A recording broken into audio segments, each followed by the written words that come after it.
धनेश्वर हा कॉन्ट्रॅक्टर याचा पण उल्लेख तुम्ही करत होता, जीबीमध्ये देखील हा मुद्दा गाजला. आज आंदोलन करताय, काय सांगाल? निश्चितपणे धनेश्वर बिल्डरचं उफळ पांढरं करण्यासाठीच ह्या निविदा काढण्यात आलेल्या आहेत. धनेश्वर बिल्डर जो आहे त्याची नेटवर्थ म्हणजे पत वाढवण्यासाठी 2 टेंडर क्लब करण्यात आले.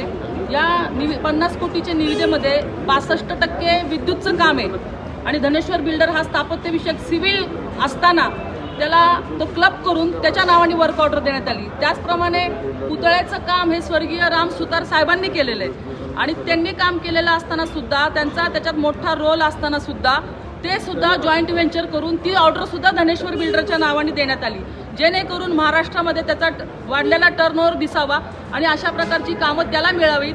हा इकडच्या काही लोकांचा डाव आहे. महत्त्वाचं म्हणजे पुतळ्याची निविदा जर वेगळी काढली असती तर ते श्रेय राम सुतार साहेबांचं होतं, ते त्यांना मिळालं असतं नव्हे तर आमचा 100% त्यांच्यावरती विश्वास होता. परंतु स्थापत्यविषयक इलेक्ट्रिकलची कामं, पुतळ्याचं काम सगळ्या आणि जुना जो पुतळा ज्या ठिकाणी बसणार होता त्या ठिकाणी सुद्धा 20 कोटी रुपये खर्च केलेत आणि ते सगळे पैसे पाण्यामध्ये गेलेत. त्या 20 कोटीमध्ये 5 कोटीची तर निविदा सुद्धा काढली नाही, ते थेट पद्धतीने त्या कंपनीला काम देण्यात आलेलं आहे आणि 20 कोटी ते पाण्यात गेलेले असताना नवीन ठिकाणी म्हणजे तिथंही धनेश्वर जुन्या पुतळ्याच्या कामाच्या ठिकाणी आणि नवीन ठिकाणी सुद्धा धनेश्वरच कसा काय येतो.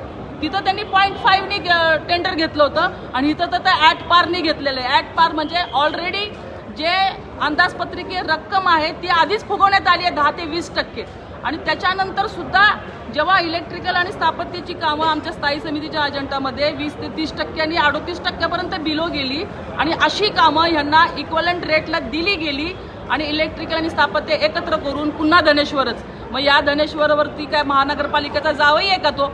एवढी मेहरबानी का? आणि कुणीच बोलायला तयार नाही. 4 वर्ष प्रशासकीय राजवट होती, सगळ्या कामाची तर चौकशी होणारच आहे, व्हायलाच पाहिजे.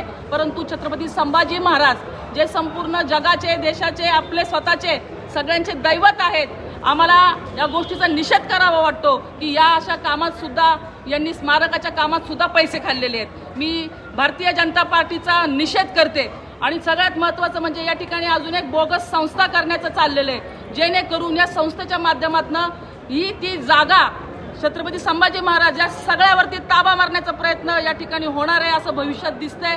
तर ही जर समिती झाली तर त्याच्यामध्ये माननीय महापौर, माननीय विरोधी पक्षनेते, स्टँडिंग कमिटी चेअरमन आणि सर्व पक्षाचे गटनेते या समितीमध्ये असायला पाहिजे. ना कोणी ही खाजगी कोणती संस्था या ठिकाणी आम्ही होऊ देणार नाही. तर तसं झालं तर माननीय मुख्यमंत्री वेळ पडली तर आम्ही पंतप्रधान नरेंद्र मोदीजींकडे सुद्धा याची तक्रार करू.